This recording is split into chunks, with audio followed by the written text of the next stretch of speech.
Hello বন্ধুরা, আমি প্রীতি। আমার আরও একটি ব্লগে তোমাদের স্বাগত। চলো আমি আমার ব্লগ শেয়ার করি।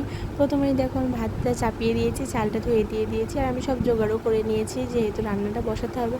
তো তেল দিয়ে দিয়েছি কড়াইতে। তেলটা দেওয়ার পরে আমি দিয়ে দিয়েছি আলুটা ভালো করে ভেজে নেব। এটা রান্না হচ্ছে ঝিঙে আলু পোস্ত। তো লবণ হলুদ দিয়ে ভালো করে নেড়ে চেড়ে আমি ভালো করে ভেজে নেবো আলুটাকে লাল লাল করে।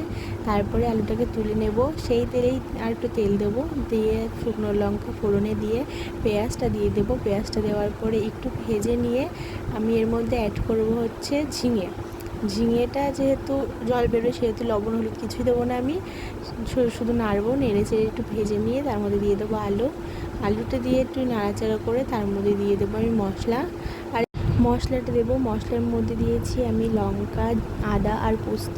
মশলাটা দিয়ে ভালো করে কষিয়ে নেব আমি তরকারিটা।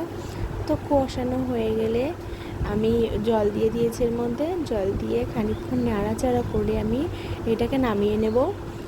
আমি এখন ভয়েস ওভার দিতে বসেছি। বাইরে প্রচণ্ড বৃষ্টি হচ্ছে, সেই জন্য আমার ভয়েসে একটু সমস্যা হতে পারে, তোমরা একটু অ্যাডজাস্ট করে নিও। তো চলো আমার রান্নাতে আবার ফিরে আসি। এই দেখো আমার রান্নাটা হয়ে গেছে, আমি নামিয়ে নিলাম। নামিয়ে নিয়ে কড়াটা ধুয়ে ভালো করে গরম করে তেল দিয়ে দিয়েছি। তেলটা দিয়ে আমি এর মধ্যে দিয়ে দিয়েছি পাবদা মাছ ভাজা করছি। এই মাছটা প্রচণ্ড ফোটে, আর তার মধ্যেই চলে গেছে কারেন্ট, যেহেতু বাইরে প্রচণ্ড পরিমাণে বৃষ্টি হচ্ছে। অন্ধকারের মধ্যেই আমাকে রান্না করতে হচ্ছে।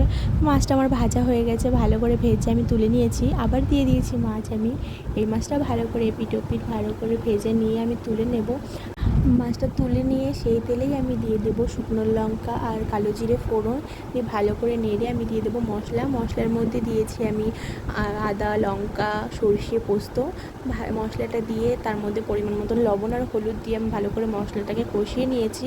মশলা তেল ছেড়ে গেলে আমি এর মধ্যে দিয়ে দেবো জল দেওয়ার পরে আমি এর মধ্যে দিয়ে দিচ্ছি পরিমাণ মতন লবণ আর হলুদ। তারপরে ভালো করে নেড়ে ছেড়ে আমি এর মধ্যে ঝোলটা একটু ফুটলে আমি এর মধ্যে দিয়েছি কাঁচা লঙ্কা চেরা। তারপরে ঝোলটা ফুটে গেলে আমি দিয়েছি মাছটা দেওয়ার পরে ভালো করে ফুটিয়ে নিয়ে তরকারিটা রেডি হয়ে গেলে আমি নামিয়ে নিয়েছি। নামানোর পরে আমি ভিডিও করতে ভুলে গেছি, তারপরেই দেখাচ্ছি এই দেখো আমার ঝিঙে আলু পোস্ত আর মাছের তরকারি রেডি। তো আজকের ব্লগ আমার এইটুকুই, দেখা হচ্ছে নেক্সট ভিডিওটি ভালো লাগলে লাইক কমেন্ট ফলো করে আমার পাশে থাকবে।